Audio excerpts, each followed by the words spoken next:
जो PM package के ज़रिए मुल्क के मुख्तलिफ कॉलेजों में दाखिला हासिल कर चुके हैं। ये पुरानी कहानी ना सही, 2 साल पुरानी कहानी है और 2 साल वज़ीर-ए-आज़म नरेंद्र मोदी ने जम्मू कश्मीर के नौजवानों को या मुल्क के लोगों को, नौजवानों को, मुल्क के बच्चों को आगे ले जाने के लिए बाज़ाब्ता तौर पर जो स्कीम लागू की, उसमें जम्मू कश्मीर के बच्चों को फ़ायदा देने, उन्हें दुनिया तक पहुँचाने और उन्हें एक नए एटमॉस्फेयर, नए वातावरण से उन्हें इंट्रोड्यूस कराने के लिए पीएम पैकेज के तहत मुल्क के मुख्तलिफ कॉलेजों में दाखिला दिया गया। ट्रेनिंग्स वगैरह जो थी या पोस्ट ग्रेजुएट या अंडर ग्रेजुएट कोर्सेज के लिए दाखिला दिया गया और इसमें टेक्निकल कोर्सेज में बड़ी तादाद में जम्मू कश्मीर के बच्चों ने हिस्सा लिया। उसके लिए बाज़ाब्ता तौर पे लगभग 1 लाख रुपया सालाना पैकेज मिलता है सरकार की तरफ से, पीएम के फंड की तरफ से, और उस 1 लाख में उन बच्चों को स्कूल फीस दी जाती है, साथ में हॉस्टल वगैरह खर्चा है वो दिया जाता है। ये हो गया, बीच में कोविड हो गया और इस कोविड के दौरान जम्मू कश्मीर में इंटरनेट नहीं चला, तो जम्मू कश्मीर जब पीएम पैकेज के तहत बच्चों ने फॉर्म अपना जो ऑनलाइन जो फॉर्म भरने का सिलसिला शुरू किया, उस दौरान नेशनल स्कॉलरशिप स्कीम भी एक लगी हुई थी और उसी नेशनल स्कॉलरशिप स्कीम में बच्चों ने पीएम पैकेज में भी अप्लाई किया, नेशनल स्कॉलरशिप स्कीम में भी अप्लाई किया, इस उम्मीद के साथ। यूजुअली ये ट्राई आदमी करता है, हर लड़का ट्राई करता है कि उधर ना सही तो इधर, तो बात पते की निकल गई। कुछ बच्चों को उधर से भी आ गया, पीएम पैकेज में भी वो आ गए और उन्हें बाज़ाब्ता तौर पे मुख्तलिफ कॉलेजों में एडमिशन भी मिला और वहाँ पे उन्होंने पढ़ाई भी शुरू की। फर्स्ट ईयर सेकंड ईयर भी कर लिया, कुछ लोगों ने 3 सेमेस्टर कर लिए, कुछ ने 4, कुछ ने 5, और इस सारे के बीच में उन्हें नेशनल स्कॉलरशिप स्कीम में भी कहीं ना कहीं उनका नाम आ गया, तो वहाँ से भी 1000 रुपया उन्हें आ गया। ये 1000 रुपया उन्हें आ गया, बच्चा है या यूँ कहें उम्र का एक हिस्सा है, इस उम्र के हिस्से में न कायदे और कानून का ज़्यादा पता होता है, लड़कपन होता है, तो इसमें बच्चों ने उसका 1000 भी ले लिया। तो वो 1000 रुपया तब लेना आज इन बच्चों को महंगा पड़ रहा है। आज जो नेशनल हमारा जो पीएम पैकेज के साथ जुड़े बच्चे हैं वो इस मामले को लेके ज़रा पहले हमारे साथ गेस्ट जुड़े हुए हैं, उनसे डॉक्टर नवाब नासिर मेरे साथ जुड़े हुए हैं। डॉक्टर नवाब नासिर, जम्मू कश्मीर के बच्चों का जो फ्यूचर है, पीएम पैकेज के तहत बच्चों को मुल्क के मुख्तलिफ कॉलेजों में एडमिशन मिला, वेलकम स्टेप है, सब लोग बच्चे इसको बहुत पसंद करते हैं, वालिदैन ने इसको अप्रिशिएट किया और कश्मीर के एक आम आवाम ने एक उम्मीद का इज़हार किया। लेकिन अब उस पीएम पैकेज के दौरान हमने कई बार देखा हमारे बच्चों को कभी वक्त पे पैकेज का जो पैसा मिलना था वो नहीं दिया, मंथली मिलना था तो 3-3, 4-4 महीने नहीं दिया गया, कुछ बच्चों को वापस अपने इलाकों से कर्ज उठाना पड़ा। और अब जो बड़ा मसला आया है, सबसे पहले हम आपसे जानना चाहेंगे, अब तक आपने पीएम पैकेज के हवाले से बहुत रिसर्च भी किया है, क्या वाकई में इस वक्त का जो नई बात हो रही है, नई बात ये हो रही है कि उन बच्चों को इस वक्त नेशनल जो स्कॉलरशिप स्कीम है उसके तहत भी 1000 मिल गया है, आज उनके एडमिशन 2 साल 3 साल बाद कैंसिल किए जा रहे हैं। ये 1400 के करीब बच्चे हैं, उनमें से लगभग 300 के बच्चों को 1000 रुपया मिल गया है। कहते हैं आपने कानून की खिलाफ वर्जी की है, आपने डबल लिया है, यहाँ से पीएम पैकेज में लिया है, वहाँ से रुपया 1000 लिया है, तो आपका एडमिशन कैंसिल हो जाता है। आपके कानून, क्या वाकई में हमारा कानून इतना कमज़ोर है कि एक छोटे से बच्चे की गलती कहें, डेलिब्रेट कहें या उससे कहें कि अनजाने में हो गया, तो उसके बाद उसको इतनी बड़ी सज़ा दी जाएगी? सलीम साहब, पहले तो मैं आपको मुबारकबाद देता हूँ कि इन बातों पे कोई ना डिबेट करता है, इन बातों पे ना कोई नजरसानी करता है, ना कोई इन बातों पे हमारी जो गवर्नमेंट है वो डफ एंड डम बनी हुई है।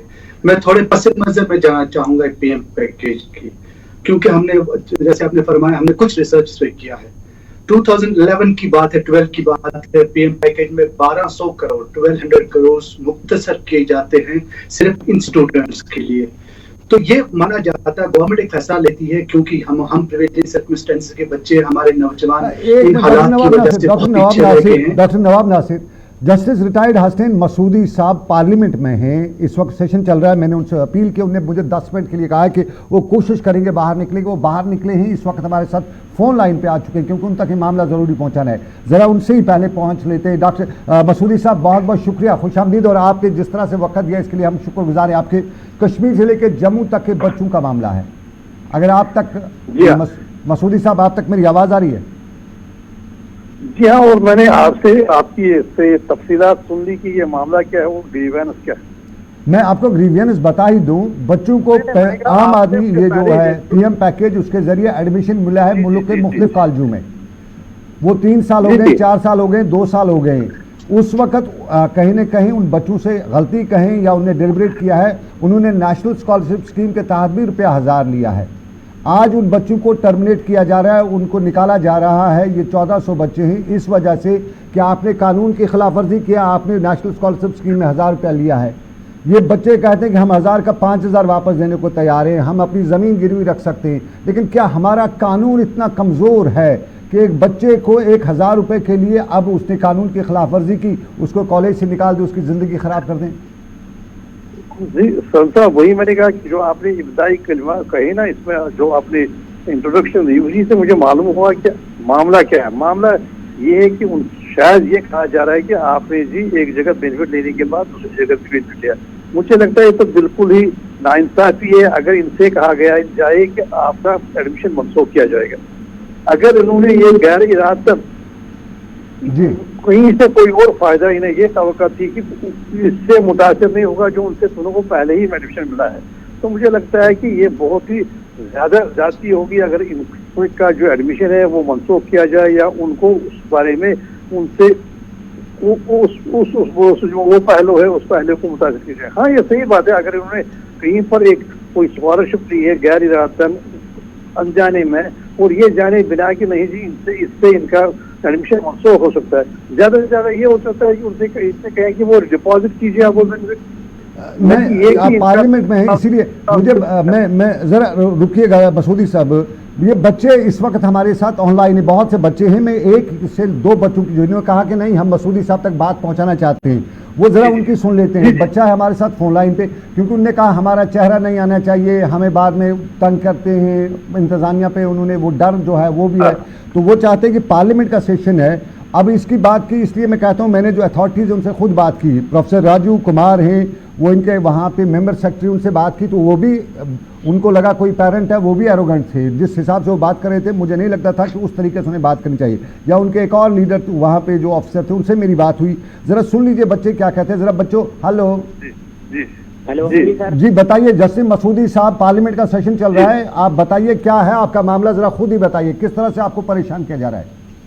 सर बात यह है कि एडमिशन हमारा हुआ था 2020 में तो PM SSS जी। तो बात यूँ है कि हमारा जब एडमिशन हो गया तो स्कॉलरशिप हमें आ रही थी 2 साल से, तो हमने फिर मतलब गलती से हमने NSP में रजिस्टर कर लिया, तो हमें पता नहीं था, हम अवेयर नहीं थे इसके बारे में कि हम दूसरा स्कॉलरशिप अवेल नहीं कर सकते थे, तो हमने गलती से अवेल कर लिया NSP। तो उसकी वजह से हमें बहुत सारी प्रॉब्लम हो रही है। आजकल बता रहे हैं कि आपका एडमिशन कैंसिल होगा, आपकी स्कॉलरशिप कैंसिल होगा।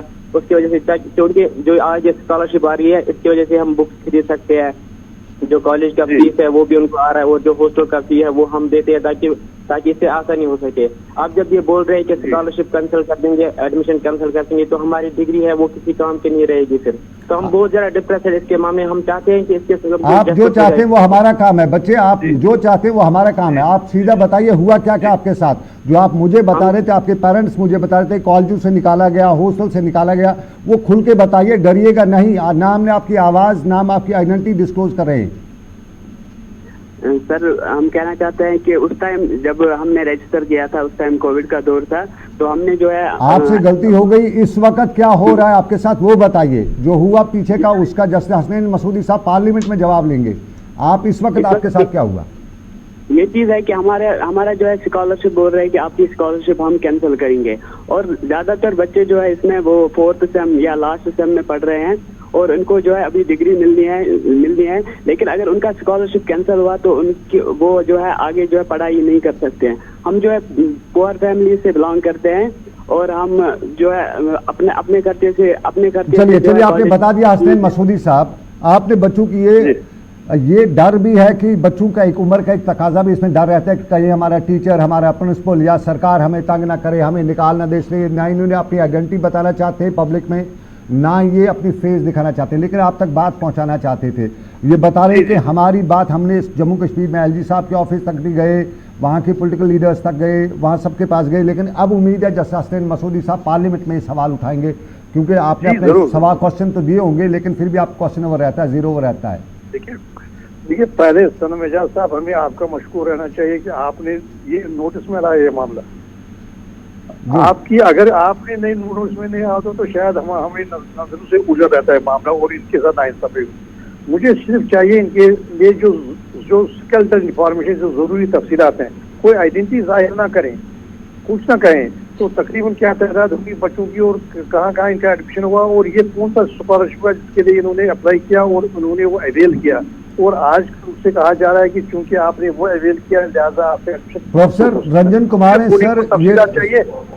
मैं आपको डिटेल्स बताता हूँ। प्रोफेसर रंजन कुमार हैं जो मेंबर सेक्रेटरी हैं नेशनल, ये जो हैं उनके पास पूरा इनका डिटेल पड़ा हुआ है। उनका लैंडलाइन नंबर है 01129581239।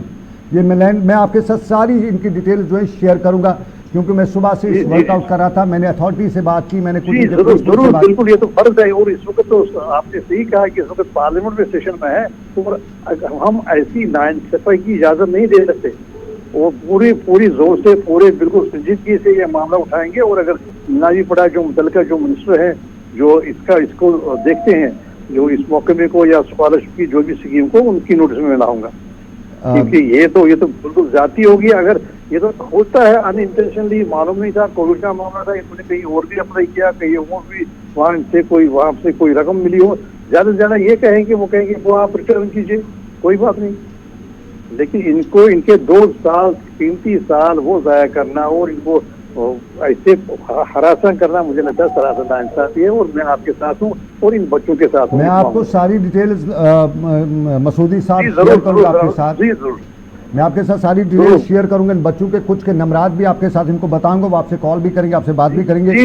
आपने इतना टाइम दिया इसके लिए बहुत बहुत शुक्रिया। मैं आपका ही शुक्रिया करता हूँ कि आपने लाया और शायद हमारी वजह से, आपकी और मेरी एफर्ट की वजह से शायद इनके साथ नाइंसाफ हो और नाइंसाफी को हम वो नहीं होने दें। शुक्रिया मसूदी साहब, बहुत बहुत शुक्रिया। हमारा मुद्दा आज का डिबेट, और इस डिबेट पे नवाब नासिर भी मेरे साथ मौजूद है। हसन मसूदी साहब थे, उनका प्रेशियस टाइम है, पार्लियामेंट का सेशन चल रहा है और आज पहला दिन था। और आज पहले दिन ना सही, लेकिन कल ये सवाल ज़रूर उठेगा कि जम्मू कश्मीर के 1400 बच्चे जब यहाँ से आधी तालीम छोड़ के कश्मीर जाएंगे, वापस अपने घरों में जाएंगे, तो तब कहीं कोई बड़ा खतरा तो नहीं बन पाएंगे, क्योंकि कभी कभी उम्र के इस हिस्से में बच्चे जो हैं वो बदला लेने की बात भी करते हैं। तो बदला लेने वाली बात ना हो जाए। और दूसरी बात, क्या मेरे हिंदुस्तान का कानून इतना कमज़ोर है कि एक मामूली सी बात को लेकर इन बच्चों को परेशान करना। डॉक्टर नवाब नासिर, ये ओवरऑल जो हमारा है ये जो प्राइम मिनिस्टर पैकेज, ये जम्मू कश्मीर में बार बार क्यों विवादों में रहा है? इस पे कहाँ पे कमजोरी देखी जा रही है?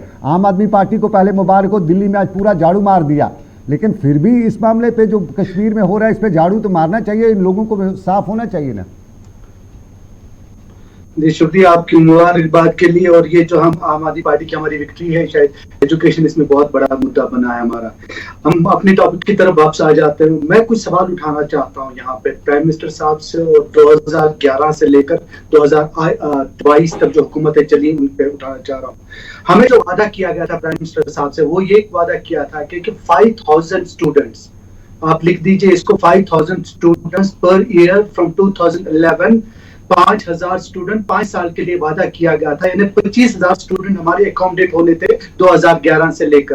और हमें जो वादा किया था उसमें यह बताया गया था कि इंजीनियरिंग उसमें 250 स्टूडेंट रहेंगे और एमबीबीएस वाले 250 स्टूडेंट रहेंगे। और जो इंजीनियरिंग स्टूडेंट रहेंगे उनको हमको दिया जाएगा 2.25 लाख पर ईयर दिया जाएगा।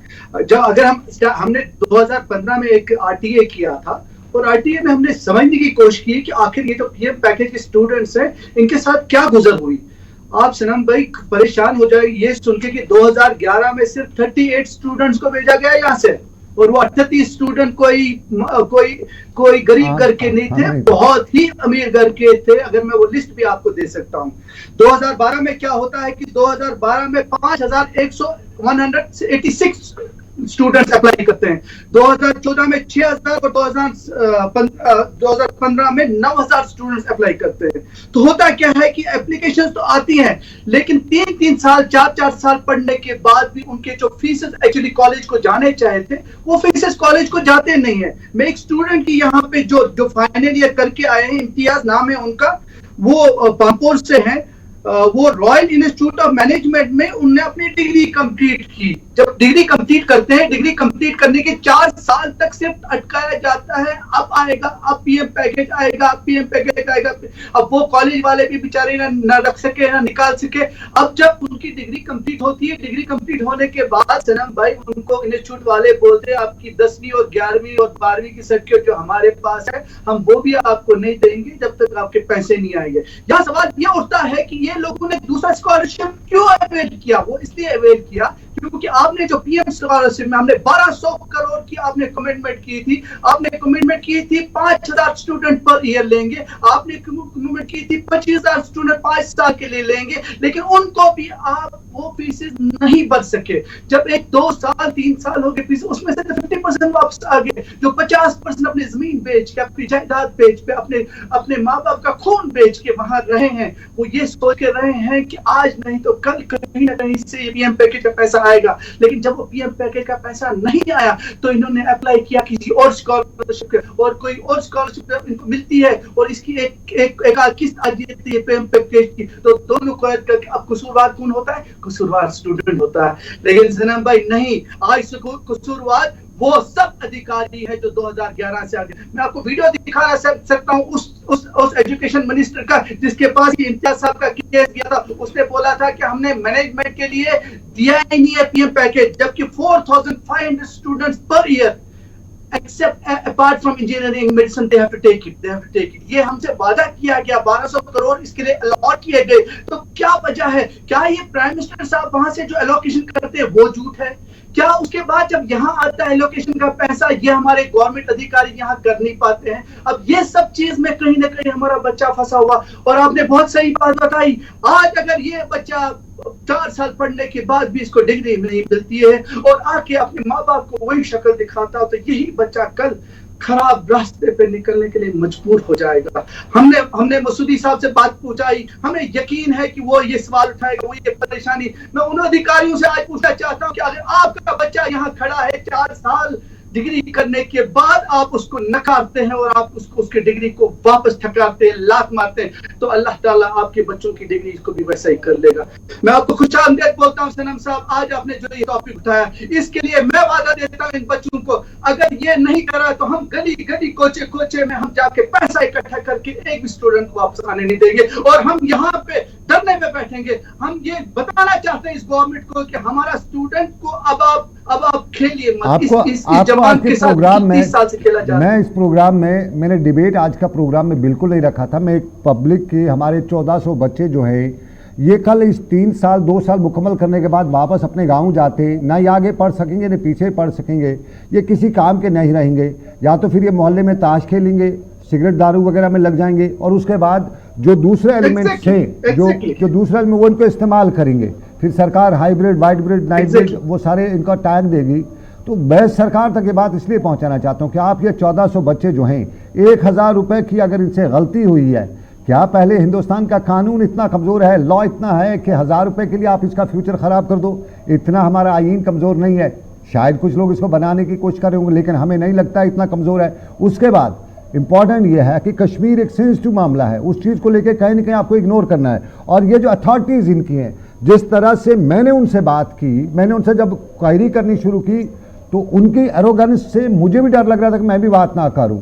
और जब ये बच्चे उनसे बात कर रहे होंगे तो किस तरह से करोगे? किन लोगों के हाथों में ये सरकार दे रखी है, सरकार ने ये इदारे दे रखे हैं, उन लोगों को अकाउंटेबल बनाने की जरूरत है। और आपको इसलिए रखा, मैंने आपके प्रोग्राम को आपके पॉलिटिकल पार्टी से इसमें लेकिन कहीं ना कहीं आपकी जमात जो है हमारे बच्चों की बात करती है। मैं ऐसे कश्मीरी यहाँ बैठ के ये बात करना चाह रहा हूँ, जब ये कॉलेज जो प्राइवेट कॉलेज होते हैं जब ये पैकेजेस लेते हैं ना, ये सोच के पैकेज लेते हैं कि एक गवर्नमेंट से ह्यूज अमाउंट आ जाएगा तो आ जाएगा, लेकिन ये बच्चों को पता कैसा ट्रीट करते हैं? ये सेकेंडरी सिटीजन्स ट्रीट करते हैं इन बच्चों को। हर क्लास में इनकी बेइज्जती की जाती है एक तरीके से। इनको सेकेंडरी स्टूडेंट इनको एक तरीके से वो ऐसा क्रिएट करता है आप तो मुफ्त के स्टूडेंट हो, लेकिन ये मुफ्त का स्टूडेंट नहीं होता है। गवर्नमेंट से आपको पैसा आता है, लेकिन एरोगेंस है, कहीं ना कहीं एरोगेंस है ये इंस्टीट्यूशंस के भी कि ये स्टूडेंट्स अगर वो इस वक्त बोलते हैं कि हम आपको निकालेंगे, they should work out on paper पे काम करने के बाद उनको डॉक्यूमेंटेशन करनी चाहिए। डॉक्यूमेंटेशन करने के बाद they should be in favour of the students. because business is not और everything. नहीं They have doctor been with you for Nawab, 3-4 years. ये उम्र जो है ये लड़कपन की उम्र है, इसमें बच्चा शैतानी भी करता है, हम उसको उसकी तेजपन को कहेंगे, हम इसमें वो इधर उधर की भी करता है। 1000 रुपए की लालच में हो सकता है बच्चे ने ले लिया हो, वो डिलीवरेट भी लिया हो, लेकिन उसके बाद हम 1000 रुपए के लिए, जहां हमारी सरकारें इतना खर्चा करती हैं, 1000 रुपए के लिए बच्चे को मार देंगे, उसका फ्यूचर खराब कर देंगे। एग्जैक्टली मैं वो कहता हूं कि अब इसमें ये होना चाहिए, जो उन्होंने एक्स्ट्रा अमाउंट लिया है they will pay back it, मगर किसी की फ्यूचर पे आप मत खेलिए ना, किसी के फ्यूचर पे। और आपने बहुत प्यारी बोली, हमारा कानून तो इतना नपुंसक नहीं है कि एक छोटी सी गलती के लिए 1400-1500 बच्चों की जिंदगी तबाह हो जाएंगी। ये तो बड़ी शर्म वाली बात है। मेरे ख्याल में अथॉरिटीज की कान तक आपने जो बात पहुंचाई है, हमने जो कोशिश की अथॉरिटीज के कान तक ये बात पहुंचाने, मुझे यकीन है कि हमारी अथॉरिटीज बहुत सुनती है और बहुत काबिल लोग बैठे हुए हैं, और मुझे यकीन है कि ये debate it will go a long way to serve these 1400 people in their careers. और मैं ये बताना चाहता हूँ यहाँ पे कि अगर कोई ऐसी चीज है जिसकी वजह से फॉर एग्जांपल कोई डॉक्यूमेंटेशन की कमी है इंस्टीट्यूशन की तरफ से, जैसे आपने राइटली बोला कि ये इंस्टीट्यूशंस एरोगेंट फील, क्योंकि उनका मसला ये होता है कि किसी और को बिठा देंगे, इधर का भी पैसा आ गया, दूसरी सीट भी आ गई, 2 पैसे आ गए, लेकिन वो ये नहीं सोचते हैं कि किसी बच्चे की जिंदगी खराब होने वाली है, किसी बच्चे का कैरियर खराब होना चाहिए। हम ये चाहेंगे कि हमारी गवर्नमेंट बहुत स्ट्रिक्टली इन इंस्टीट्यूशन से बात करें और इंस्टीट्यूशन से बोले कि हमने आपको ये बच्चे दिए और बच्चों का पैसा भी हमने आपको दिया है, जो डील करना है उनसे, जो वापस लेना, वो गवर्नमेंट और उनका काम है। इंस्टीट्यूशन का काम नहीं होना चाहिए कि इनको रिजेक्ट करने के लिए, क्योंकि वो जो है this is between government, they have taken from the two schools, it has nothing to with the institution has got their money. और हमें यकीन है कि हमारी गवर्नमेंट बहुत समझदार है और हमारे जो भी अधिकारी यहाँ पे है वो इस पे they will take care of it and they will look forward to it that 1400 students does not come back and as you rightly said they don't go into the wrong hands. बहुत शुक्रिया नासिर साहब, आपने मुझे join किया, ये बहुत important मुद्दा था। आज हमने इस पर कोई डिबेट नहीं रखा, हमने कहा हम ही बात करेंगे, किसी और को नहीं। आपने मुझे ज्वाइन किया, बहुत बहुत शुक्रिया। जस्टिस रिटायर्ड हसनैन मसूदी साहब, आपका भी बहुत बहुत शुक्रिया। उम्मीद है कि जिस तरह आपने अभी इस लाइव डिबेट में हमें बताया कि वो मामला कल उठाएंगे, ये 1400 बच्चे जो है इनका फ्यूचर जो है, और हम वज़ीर-ए-आज़म से भी गुजारिश करेंगे कि वज़ीर-ए-आज़म जी आपका कश्मीर में बहुत फंड्स भेजते हैं, आप कश्मीर के बच्चों को आगे लाने की बात करते हैं, आप दिल्ली और दिल की दूरी को ख़त्म करने की लाल किले से आपने बात की है, लेकिन कुछ ऐसे मामला हैं जहां आपकी सरकार की जो बेसिक प्रिंसिपल्स जम्मू कश्मीर में लागू होते हैं उनको ख़राब करने या उन्हें आवाम से दूर रखने की कोशिशें की जा रही हैं। और ये 1400 बच्चे ना सही, ये 1000 सही, ये 500 सही, ये 300 सही, ये 300 बच्चे अगर जम्मू कश्मीर के 3 साल 2 साल 5 साल के बाद मुल्क की मुख्तलिफ कॉलेजों से वापस कश्मीर जाते हैं तो इस अच्छा मैसेज लेके नहीं जाएंगे कि दिल्ली और दिल की दूरी को और बढ़ाने की बात वहाँ पे करेंगे। और साफ जाहिर है कश्मीर एक वोलाटाइल एरिया में कश्मीरी रहता है और उस वोलाटाइल एरिया में बहुत से एलिमेंट्स काम करते हैं जो देश के लिए नुकसानदेह भी हो सकते हैं। बात हमने बच्चों की आज के डिबेट में, हमने किसी और मुद्दे पे बात नहीं की। उम्मीद है आपके मसाइल हम सरकार तक पहुंचाने की कोशिश करते रहेंगे और ज़रूर है हमें ये भी उम्मीद है सरकार से कि उन सही मसाइल को, जेन्युइन मसाइल को हल करने के लिए सरकार प्रायोरिटी भी रखेगी। तो आज का डिबेट बस इतना ही। आज के डिबेट से मुझे दीजिए इजाज़त, इस उम्मीद और इस वादे के साथ कि रब्बे कायनात की रही मर्जी फिर करेंगे आपसे मुलाकात। आप रखिए अपना ख्याल, दुआओं में मुझे भी रखिएगा याद। अल्लाह आपका मेरा सब करने के बाद हो।